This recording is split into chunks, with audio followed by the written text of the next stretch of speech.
सभी सदस्यों को नमस्कार।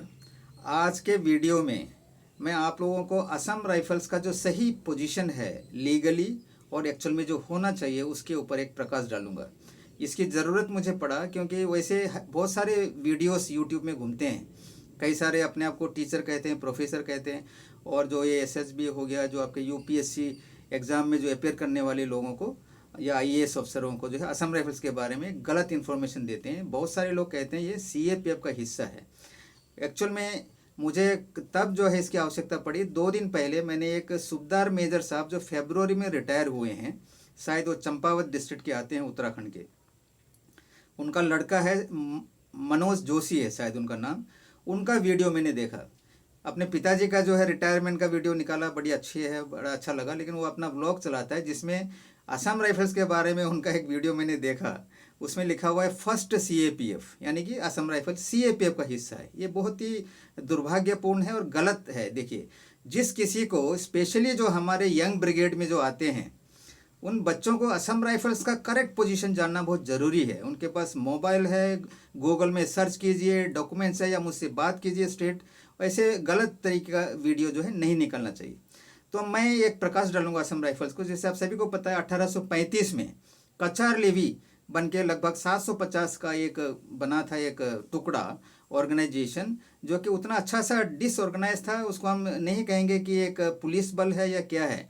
उस वक्त के जो ईस्ट इंडिया कंपनी थी, उन्होंने चाय बागान का जो खोल रखा था नॉर्थ ईस्ट वगैरह में, उनका जो है बागान में कर्मचारियों को ऊपर अटैक करते थे। जो उस वक्त के जो एंटी सोशल एलिमेंट्स है, जो भी नागा वगैरह जो भी है, आकर उनको तंग किया करता था। उसी लिए जो है 750 का इनका जो ओरिजिन है वो जाता है 1835 में।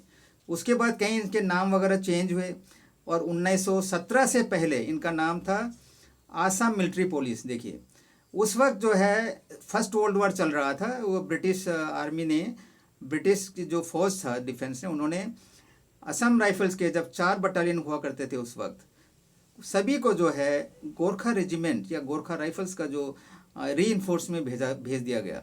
और इतने अच्छे कार्य किए इन्होंने।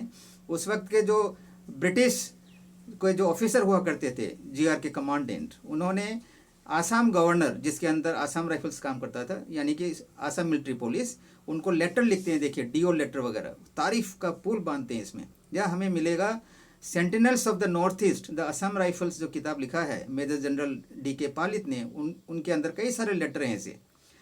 तो उसी वजह से 1917 में इनका जो है अपग्रेड करके आसाम मिलिट्री पुलिस से इनका नाम दिया जाता है आसाम राइफल्स। राइफल्स जैसे आप सभी को पता है ये आर्मी का हिस्सा होना चाहिए। जैसे आज भी हम देखते हैं जेएन के राइफल है, गढ़वाल राइफल है, कई सारे राइफल्स हैं इंडियन आर्मी में। तो उसके बाद क्या होता है, देखिए सेकेंड वर्ल्ड वॉर में भी वी फोर्स के नाम पर लड़ाई लड़ता है। देखिए रेसिस्टेंस पारा ट्रूपर्स बनते हैं असम राइफल्स, बड़ा अच्छा प्रदर्शन करता है। भारत आज़ाद होता है। एक चीज़ मैंने बोलना भूल गया, तो 1929 में, अभी हाल ही में एक हमें मिला है डॉक्यूमेंट वगैरह, जिसके चलते 1929 में ब्रिटिश आर्मी ने, ब्रिटिश जो फौज था, उन्होंने असम राइफल्स को आर्मी का हिस्सा बनाने के लिए ट्राई किया था। देखिए, लेकिन भारत आज़ाद का जो भारत छोड़ो आंदोलन वगैरह का तेज़ी पड़ने से जो है वो प्रपोजल फैक्चुअल यानी कि प्रैक्टिकल नहीं हो पाया। तो हम देखते हैं सेकेंड वर्ल्ड वॉर हो गया, भारत आज़ाद हो गया। देखिए, भारत आज़ाद होने के बाद हम लेते हैं 1985 का। देखिए, उससे पहले जो थर्ड सेंट्रल पे कमीशन था, जो 1973 से लागू होता है, या उससे पहले हमें आर्मी पैटर्न में रखा गया था असम राइफल्स को, जो कि रिकॉर्ड के अनुसार जो है 1884 से जो है आर्मी के उस वक्त के ब्रिटिश आर्मी ऑफिसर या आज़ाद होने के बाद इंडियन आर्मी के ऑफिसर जो है असम राइफल्स में आना शुरू हुआ था। और 1985 में क्या होता है, थर्ड सेंट्रल पे कमीशन लगा होता है। तभी जो है 1985 में मिनिस्ट्री ऑफ होम अफेयर्स में एक नया डिपार्टमेंट क्रिएट होता है, डिपार्टमेंट ऑफ इंटरनल सिक्योरिटी, जिसमें उन्होंने पे कमीशन को एडवाइस देते हैं कि इन जो पुलिस के जो थे बीएसएफ सीआरपीएफ वगैरह, उनके साथ असम राइफल्स को भी इसमें लाया जाए। उसी वक्त है AOB rule, allocation of business rule 1961 को अमेंड करके पुलिस का हेड देके असम राइफल्स को सबसे ऊपर, फिर 5 जो ये फौज है बाद में जो सीएपीएफ बना, उसके अलावा जो है लगभग टोटल 11 फोर्स। यदि आपके पास गूगल है, एलोकेशन ऑफ बिजनेस रूल में जाइए, असम राइफल्स का पोजीशन आपको पता चल जाएगा। पूरा 11 फौज को जो है पुलिस के दर पे रखा गया। यह जो है देखे इन्होंने, और पे कमीशन जब डिक्लेयर होता है, फोर्थ सेंट्रल पे कमीशन असम राइफल्स को कहते हैं, ये सेंट्रल पुलिस ऑर्गेनाइजेशन है। काफ़ी जो है खलबली मस्ती है। और इन्होंने जो स्पेड वर्क किए बिना, जो हमने parliamentary standing committee on home affairs को जो पिटिशन दिया था, जो उन्होंने अपने रिपोर्ट में शामिल किया है, रिपोर्ट नंबर 214 में, तो हमने बताया बिना स्पेड वर्क, देखिए कोई भी एक डिसीजन, जो इतना बड़ा सा जो डिसीजन लेना है पहले स्टडी करना होता है। और फोर्थ सेंट्रल पे कमीशन में जो हमने रिकॉर्ड देखा है, असम राइफल्स किसी भी पोस्ट को इन्होंने विजिट नहीं किया है, ना ही असम राइफल्स को जो है कोई ऑफिसर या डीजी उसमें रिप्रेजेंट करके पे कमीशन के लोग इनसे बात किया है। एमएचए के एडवाइस पर इन्होंने पुलिस बना दिया हमें। तो पुलिस बना तो दिया, लेकिन उसमें काफ़ी जो है दिक्कतें पेश आया, और पे कमीशन जो है लागू हो नहीं पाया। जैसे आप सभी को पता है, कई सारे लोग कोर्ट में, अभी भी कोर्ट में जा रहे हैं लोग, यह सब जो है गलत डिसीजन था।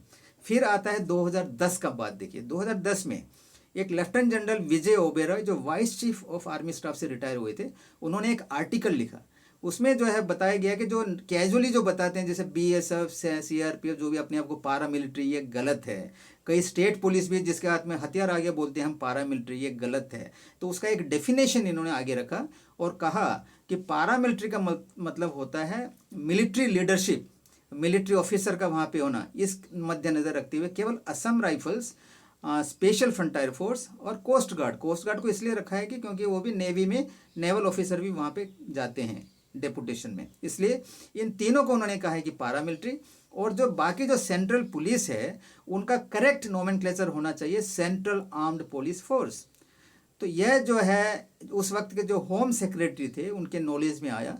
तो 2011 यानी 18 मार्च 2011 को उन्होंने एक नोटिफिकेशन निकाला, जो correct nomenclature of central armed police force करके जो है उन्होंने एक नोमेनक्लेचर निकाला, जिसमें बीएसएफ, सीआरपीएफ, सीआईएसएफ, आईटीबीपी और एसएसबी, जो 5 ऑर्गेनाइजेशन है, उनको सेंट्रल आर्म्ड पुलिस फोर्स कहा गया।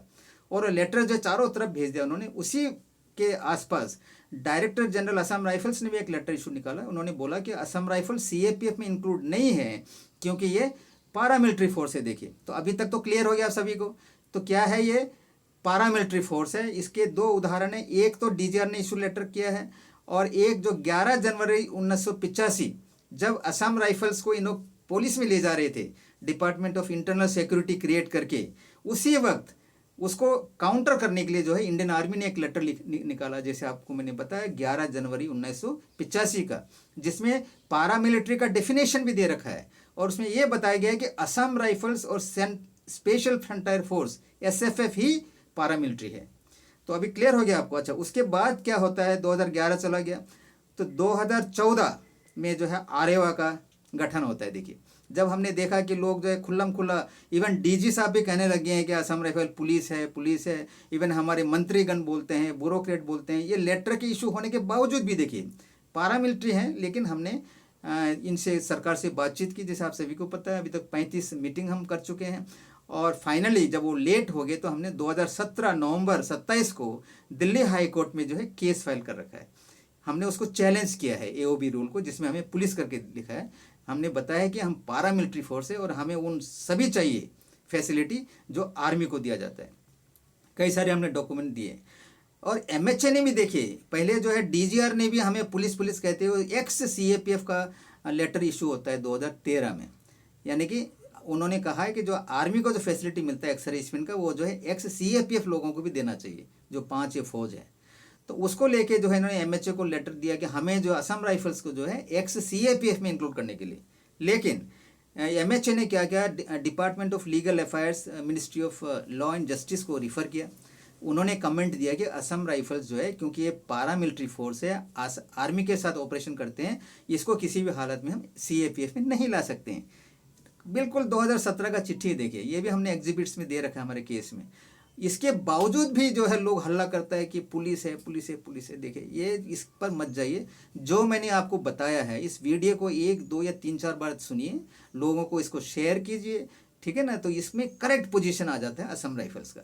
अभी 23 मार्च को हियरिंग है, देखिए हियरिंग चलता रह रहा है, लेकिन असम राइफल्स का जो ड्यूअल कंट्रोल के कारण काफ़ी नुकसान हो रहा है। जैसे आप सभी को पता है, जो हमने फैसिलिटी कोर्ट के द्वारा ले रखा है, ECHS है जो हो गया, जो CSD है, उसको भी हमें मिलने में काफ़ी दिक्कतों का पेश होना पड़ रहा है। दिक्कतें आ रही है, विडोज़ को दिक्कतें आ रही है। ये जो शुरू में मैंने एक हाल ही में मैंने लेटर भी लिखा था आर्मी चीफ को, उसका भी बड़ा कड़ा एक्शन लिया इन्होंने, कई सारे लेटर इशू हुए। उसके बावजूद भी जो है, इसका कारण क्या है? Dual command. हम लोग केवल ड्यूअल कमांड में नहीं है, देखिए ड्यूअल कमांड, ड्यूअल नोमेनक्लेचर और ड्यूअल रोल। ड्यूअल कमांड का मतलब है MHA MOD के बीच 2 मिनिस्ट्री करते हैं। ड्यूअल नोमेनक्लेचर का अर्थ है MHA हमें पुलिस कहते हैं, बॉर्डर गार्डिंग फोर्स कहते हैं, और MOD क्या कहते हैं आप? पारामिलिट्री है।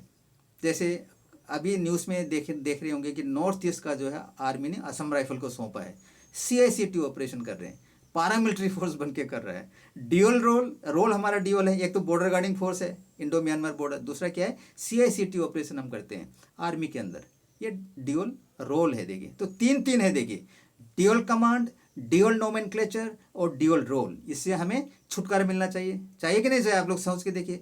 और हमारी जो parliamentary standing committee on home affairs ने बिल्कुल स्पष्ट किया है रिपोर्ट नंबर 2014 में, सॉरी 214 में, सॉरी रिपोर्ट नंबर 214 में बताया कि जो ड्यूअल कमांड को उन्होंने इनडायरेक्टली बोला है कि ख़त्म करने के लिए, सिंगल रोल देने के लिए बोला है असम राइफल को। क्योंकि पार्लियामेंट्री स्टैंडिंग कमेटी रिपोर्ट जो है 203 में MHA ने ही जाके उनको बताया है कि असम राइफल्स जो है is not a dedicated border guarding force, यानी कि बिकॉज ऑफ आर्मी ऑफिसर्स उनको करेक्ट रिपोर्ट नहीं मिलता है, तो उन्होंने बताया कि हम एक नया फोर्स खड़ा कर रहे हैं इंडो म्यांमार बॉर्डर के लिए। वो अभी उन्होंने अभी तक पूरा नहीं किया। असम राइफल को अभी तक बॉर्डर गार्डिंग फोर्स कर रहे हैं, और जो DG साहब लोग आते हैं बोलते हैं कि ये प्राइमरी रोल है। इनको चाहिए कि 1835 से बिल्कुल इतिहास पढ़ें, असम राइफल क्या कर रहा है। वार मेमोरियल है दिल्ली में, जाकर देखें, सैकड़ों मार्टायर्स है वहाँ पे। क्या पुलिस रोल करके मार्टायरडम लिया? क्या फर्स्ट वर्ल्ड और second world war as a police करके लड़ाई लड़ा है? क्या चाइनीज एग्रेशन में जो लड़ा है क्या पुलिस बन के लड़ा है? ये सोचने की बात है और समझ में आना चाहिए इनको। मुझे पूरा विश्वास है कोर्ट से एक जजमेंट आएगा जल्दी ही। और हमारे जवानों से मेरा रिक्वेस्ट है, आसाम राइफल्स के बारे में अपने बच्चों को भी एजुकेट कराएं। वो वीडियो चैनल चलाता है ओके यूट्यूब में, लेकिन असम राइफल्स क्या चीज़ है, उनका पोजीशन क्या है और क्या होना चाहिए, इसके बारे में भी उनका ज्ञान होना बहुत ज़रूरी है। आज इतना ही। Thank you very much. Good bye.